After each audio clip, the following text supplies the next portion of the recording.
Hello everyone, I am Foulplay and today we are playing some green-white Bogles as is the norm around here. So the meta online at the moment, full of a lot of Death Shadow and Scourge of the Skyclave decks, also full of a decent number of Hate Bear decks as well. I might actually minus one of these out for a Spirit Mantle. Alright, so the list we're going for here today. I've just minus one of my Griff Spoon from 4 down to 3. I don't know if that's correct or not for the second Spirit Mantle over here. We've got our standard 20 lands with the 4 fetch lands in the Windswept Tooth. Obviously Horizon lands, Pain-Free lands, Temple Gardens, which are fetchable lands, and some basics. Got your stock 12 creatures that you'd expect, your hexproof ones in the 1 mana tier, and your Core Spirit Dancer in the 2 mana tier. We have got Ethereal Armor as a 4 of course, broken record here. Hyena Umbra over here, so that's 1/1 First Strike and Totem Armor. Totem Armor is very important, it protects your creature from Wrath effects. Rancor, very good, +2 and Trample, pushed out damage over the top. 2 power for 1 aura is fantastic as well. Griff Spoon gives you that flying. You can return it from the grave, attach it onto a creature at sorcery speed for 4 mana. We've got Spirit Link, so this is going to be pretty important against those burn decks, against those Scourge decks. Obviously keep your life total as high as possible, and Scourge is a wasted 2 mana slot. Spider Umbra, 1/1 Reach and Totem Armor, mostly there for the Totem Armor. Daybreak Coronet, so 3/3 First Strike, Vigilance and Lifelink. Pretty self-explanatory, that one. And Spirit Mantle over here, 1/1 Pro Creatures, Path to Exile as the removal spells. Torpor Orb over here, it's going to enter those ETB decks with Skyclave Apparition and also the Kiku combo decks as well. I got Gadok Tig for against Tron, pretty strong, stops their big cards. Heroic Intervention, it's going to be really sweet against decks that will look to blow up the entire board via Blast Zone, Oblivion Stone, Engineered Explosives. It's a card I really didn't like first at face value, but it's provided a lot of quality to me. Force of Vigor for I guess Titan decks with Dryad of Elysian Grove. It does hit that creature. It is an enchantment creature. Also hits your Ensnaring Bridges, your Chalice of the Voids, stuff like that, right? And Leyline of Sanctity for discard. And burn decks, pretty strong there as well. Alright, we'll take it, jump into a match, get it all happening. Also, just low-key, MI Ishii's doing work. I reckon when I looked at him like late last week, he was on like 20-something, and looks like he put in some hours over the weekend, jumping that number up to 35. That's quite the gap between him and the next person. So match 1, winning the die roll, up against DI Jinzed. Looks like he's got a companion. It is indeed the Lurrus. We have no auras in this hand. We have to throw it. This hand, however, is incredible. We are going to keep it. And assuming this is a prowess deck, I'll probably just look to get rid of either Hyena Umbra or Spirit Mantle. Spirit Mantle has the plus side of being an evasion effect, so I think I'm going to lean towards keeping the Spirit Mantle. Pretty important to get down. For opponents looking to Thoughtseize us as well, they're probably just going to take the Coronet. That'll mean we can spend turn 2 playing Spirit Mantle and turn 3 playing Ethereal Armor and any other 1-mana aura if we draw it by that time. So are they the Death Shadow deck? Well, there's a Mishra's Bauble here. And might just be like the Jund variant, the Jund mid-range.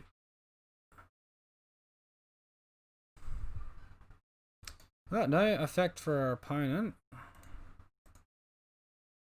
Because they have Lurrus, I know that our opponent can't have Liliana. We do, however, draw a Plains, which is good for 2 reasons. It means we get to keep our fetch land up, and it also means that we don't take any damage, and we stop our opponent from potentially playing a Scourge of the Skyclaves next turn.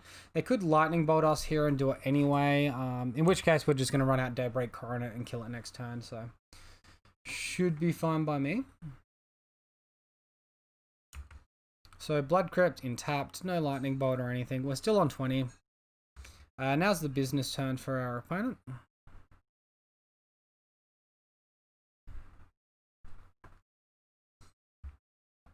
They could also go for something like Croxer here. Get like a big creature into the grave. Looks like they are Jund colors. And just a red insect. That's like super not impressive, dude. They're getting some free lands this game. I'm not attacking red insects. It's just not gonna do enough, right? Alright. I'm gonna fetch shock here. It's not, you know, super amazing or exciting. Best off getting my auras down, protecting my creature from something like Abrupt Decay or Assassin's Trophy. Gaining a bunch of life anyway, putting us out of the way of Scourge for now. So yeah, this is better if our opponent has, obviously, Assassin's Trophy. Slightly worse if they have something like Liliana's Triumph, though. However, I think that's less likely to happen, so they do concede that one. We're going to be bringing in our ley lines. Potentially some heroic interventions here. Looking to trim on core, maybe just 2 core out. Don't want to go too light there. Spider Umbra can probably come out as well, and Spirit Link's pretty much in here for this matchup, so that's not going anywhere.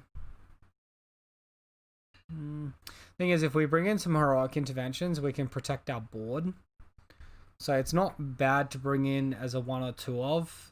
You don't really want to see it in your opening hand, but if you draw into it, and you can protect your board on turn 3 or turn 4, then that's pretty good. I might just minus a mana. I'm on the draw. I'm going to leave my heroic interventions in the sideboard for now. Alright, so we're back here for match 2. I'm going to keep this hand. It can get Thoughtseize and just destroyed, obviously, but at the same time, if they don't have the Thoughtseize, it's just an amazing hand. We might get lucky and top deck a creature. We're up a game. Can happen. It's been known to happen. Opponent's mulligan down to 5 cards. It personally, like, it can mean that they're less likely to keep a hand which has discard, or it can mean they're just more willing to gamble that the discard would be good and that we've blanked on the ley line. Alright, so they do go for the Swift Spear. It means we are going to be able to play our Bogle. It also means our opponent's going to be able to play Scourge next turn. Rancor's a good draw.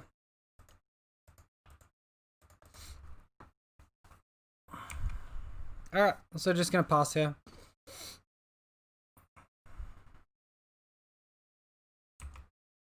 Let our opponent attack us. No like free press triggers from Amisha's Bobble here, so that's really good for us. We got a 17.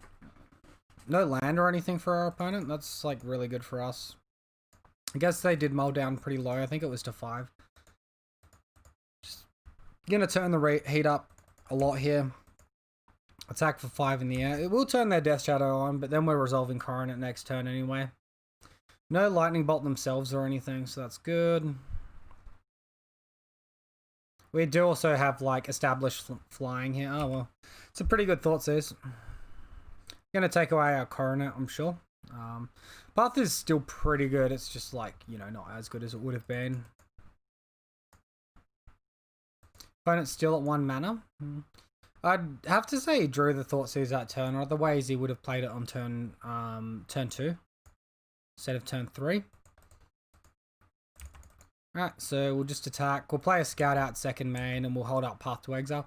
I'm sort of like inclined not to want to path my opponent's creature though. Mostly because he's land screwed, and I don't want to give him that mana, right?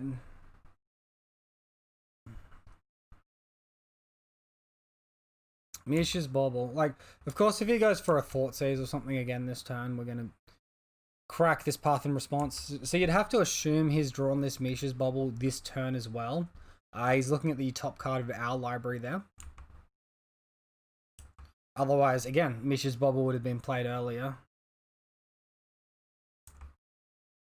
So, like, here we can just attack over 2 turns. We don't need to go tricky and try and get them to 1. We're just going to kill them over 2 turns.